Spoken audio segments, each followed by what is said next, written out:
Hello প্রিয় শিক্ষার্থী বন্ধুরা, তোমরা কিন্তু এখনও অনেকেই কিন্তু তোমাদের জুনিয়র বৃত্তি পরীক্ষার রেজাল্টটা দেখতে পারোনি সার্ভার সমস্যা থাকার কারণে।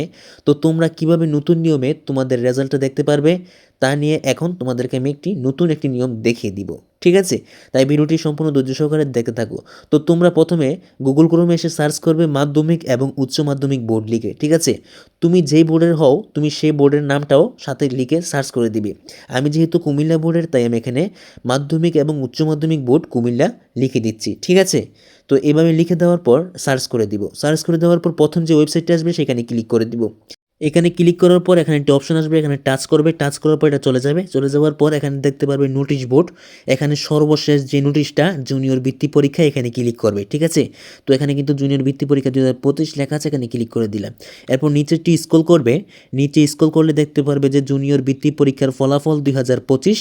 তো এখানে কিন্তু একটি ডকুমেন্ট দেওয়া আছে, এই ডকুমেন্টের উপর ক্লিক করতে হবে, এই ফাইলটির উপর ক্লিক করতে হবে। তো এখানে সবুজ ফাইলটির উপর আমি ক্লিক করে দিচ্ছি। ক্লিক করার পর কিন্তু আমাদের সামনে কিন্তু আমাদের রেজাল্ট লিস্টটি কিন্তু শো করবে। তো এটি নিচে স্ক্রল করবে, দেখতে পারবে পুরো কুমিল্লা জেলা থেকে যতগুলো স্কুল থেকে বৃত্তি পরীক্ষা দিয়েছে, যারা বৃত্তি পেয়েছে তাদের নাম সহ, রোল নাম্বার সহ এবং রেজিস্ট্রেশন নাম্বার সহ এখানে কিন্তু তাদের সব কিছু তালিকা দেওয়া আছে। এখন এতগুলো নামের মধ্যে তুমি তোমার নিজের নাম কীভাবে বের করবে? তুমি পিডিএফ রিডার ওপেন করার পর এখানে যদি সার্চ বারে সার্চ অপশন থাকে তাহলে তুমি তোমার রোল নাম্বার অথবা নিজের নাম অথবা রেজিস্ট্রেশন নাম্বার সার্চ করবে। যদি থাকে তাহলে ভালো, যদি এভাবে না পাও তাহলে তুমি তোমার যেই থানা রয়েছে এই থানার নামটা এখান থেকে বার করবে। এখানে কিন্তু বিভিন্ন পৃষ্ঠা রয়েছে, অনেকগুলো পৃষ্ঠা।